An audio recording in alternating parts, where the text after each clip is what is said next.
The Suncoast Campaign for Grade Level Reading presents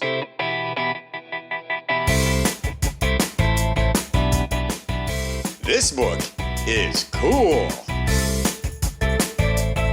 With your host, Beth Duda. Coming up, Miss Beth will have a special arts activity, words to put in your word bank, and a special interview with a person who thinks the book you are reading is cool.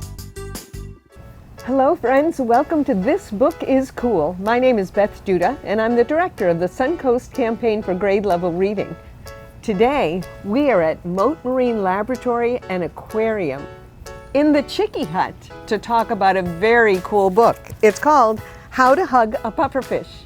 And with me I have an expert, Brad Tanner from Mote Marine. Hi, Brad. Hello. Welcome. Thank you. This is so great. What a beautiful, this is like the most beautiful office. No kidding. Absolutely first stunning. graders out there today exploring the bay, looking for pufferfish and other sea friends. Oh my goodness. So I have to ask, were they able to see any pufferfish? Today, unfortunately, we did not find pufferfish, but many times in the bay we do find pufferfish, and lately we've been finding juveniles, so teeny tiny little baby.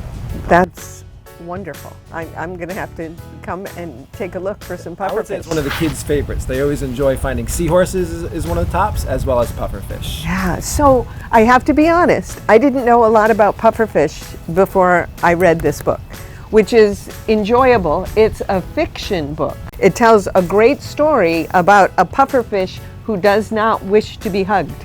Is it true that pufferfish go from looking normal to like blowing up? Yes, that is a true fact. So what happens is pufferfish have the ability, we'll call it a defense mechanism, when they feel scared or threatened, they do have the ability to make themselves look very large and scary. So if a predator comes in to eat them, they can inflate their bodies to predators no longer want to eat them because they're very big and scary looking. Wow, that is so cool. And do they inflate with air? Good question. So when they're underwater in their natural habitat, they would do it with water, like if a larger fish was trying to eat them. But as a fisherman or a fisherwoman, they can inflate themselves with air.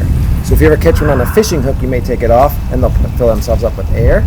Wow. They will eventually deflate so that when you release that animal, they can swim back down to their family and friends. They're very skittish. So many times when we catch the pufferfish, the children are always trying to get them to inflate by poking their finger at them or something like that. And I have to remind them, just as in the story, we need to use words of kindness and make sure that it's okay to touch the pufferfish before we just assume that they want us to touch them or even give them a hug as it's referenced in the book. Right, yes. This pufferfish doesn't want to be hugged. And it's one of the things that I really like about the book is it really talks about having personal boundaries and asking someone if it's okay to hug them rather than just, diving at them and trying to embrace them. And I like that. I think that's making sure that's okay from both sides before yes. hugging somebody. Yeah, I like that. I think that's an important skill for us to have as people. This book also does a good job. If you read it with your families or your friend, you can talk about using words of kindness and being kind to one another and helping one another. And this is also another helpful reminder that just like we are friendly with our human neighbors and friends, we also need to be friendly with our animal and our ocean friends as well. There's a lot of excitement at Mote Marine Laboratories and Aquarium recently. I have seen a gigantic building that is being built near the UTC Mall. What's happening? Yes, so we are expanding and we're moving our public aquarium out by UTC Mall. We'll have 3 beautiful classrooms so we can teach kids all about the oceans, and then there'll be a beautiful public space with a shark tank, manatee tank, and other public displays. So when do you anticipate it will open? So the anticipation time is right now is about a year from now.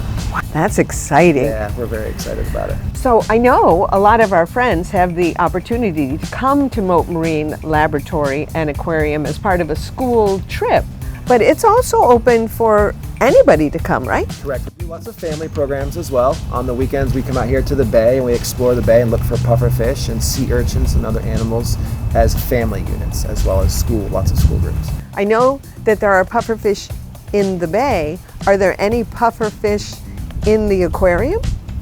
Yes. Oh, I see. Oh my goodness, he's coming right towards you. Look at that. Oh my goodness, he has little fins and big bulgy eyes. Wait a minute, look at the grin that he has. Oh my goodness, he does look happy. He looks like he's smiling. Now, and there's different species or types of pufferfish, and the one reference in this would be a burrfish. Wow. They're the ones that have the spikes, because there are some pufferfish that do not have spikes, and they're known as smooth pufferfish. So many things to learn about. And we can learn more about vocabulary words in our word bank. The first word for our word bank is pufferfish. Pufferfish. A pufferfish is a fish that lives in warm ocean waters that can increase in size when it's frightened or as a defense mechanism. The next word in our word bank is the word hug. Hug. That means to put your arms around someone in a sign of affection. The next word for our word bank is the word grin. Grin means to have a big smile without a lot of teeth showing. Ready? The next word for our word bank is the word award. Award. That means a prize that's given to someone for an achievement. Our last word for the word bank is actually two words, sea urchin. And a sea urchin is a small, round creature that lives in the water that has prickly spines. Is that right? Spines would be correct. And a sea urchin is a type of invertebrate as well. And an invertebrate is an animal without a spine or without a backbone. It was so fun to see real pufferfish right here at Mote Marine Lab and Aquarium. Now we're going to make an artistic representation of a pufferfish using construction paper. It's going to turn out looking something like this. Isn't that cute? So here's what we need to do. We will need some construction paper. We chose, for this one, blue and yellow. So we need full sheets of blue and yellow. And then we need strips of construction paper in a different color. The first thing we're going to do is to take the paper and we're going to fan fold it. Now, fan folding is a way of folding the paper so that you can open it up like a fan. So we're going to start and we're going to do about a 1/2 inch fold, and then we're going to pick the paper up and turn it over and do that same size fold. And then you pick it up and you turn it over and you do it again, and you just keep doing that until you have the whole paper folded. So I pre-folded this one just so that it could go a little bit faster. It might take you a little bit longer when you're putting the creases in. I can show you why it's called fan folding, because look, it looks like a fan.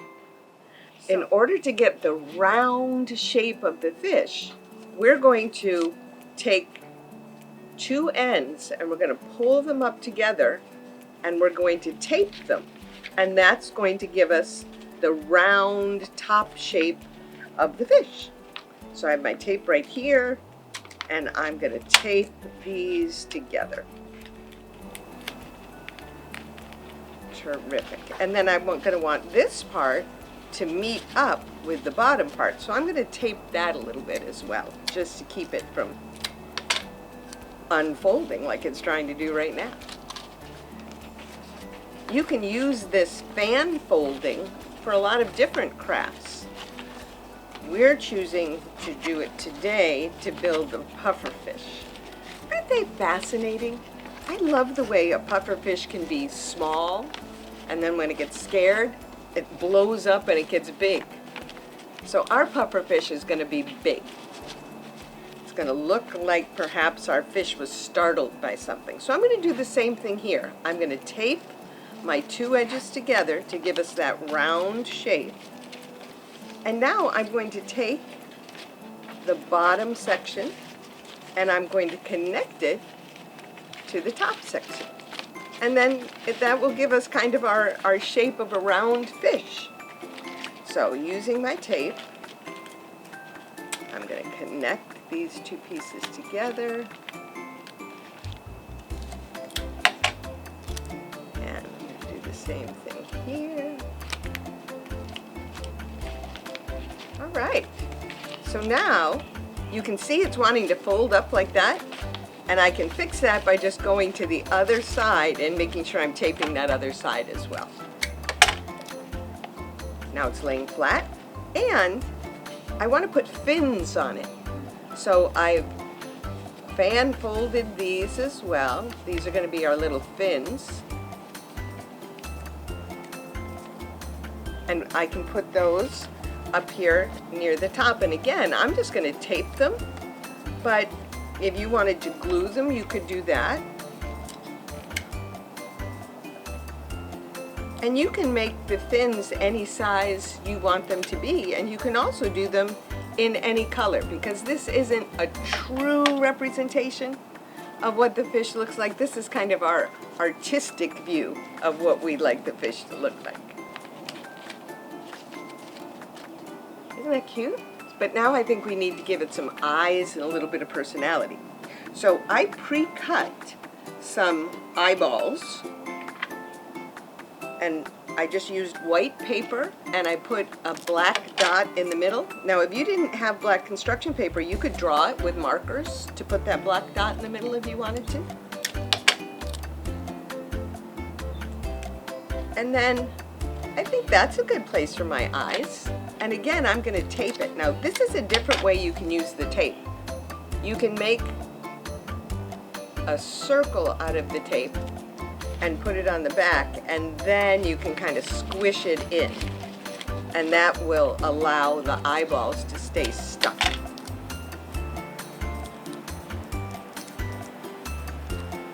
I'm going to squish that one in as well. Very nice. I could put a nose on it, which I think would be cute. And then I have a family of pufferfish now. I think I'm going to make them brother and sister. So we've got this one here that was our example, and now here's the one that we made. And we could have them swimming in an imaginary aquarium. It's been great fun being with you today. Now, I hope that you will make a pufferfish of your own. And if you do, I'd like you to take a picture of it. And you can send it to us at connect@gradelevelreadingsuncoast.net. I can see some similarities between the pufferfish and a little bit. So the bulgy eyes are kind of the same, and the little fins. Pectoral fins. Ah, very nice. But it's hard to say which one's cuter. Remember, reading is the key to succeeding, and you can read a great story about the pufferfish and how to hug a pufferfish. And come on down to Mote Marine Laboratory and Aquarium and see a pufferfish for yourself. Bye-bye, everybody. See you soon.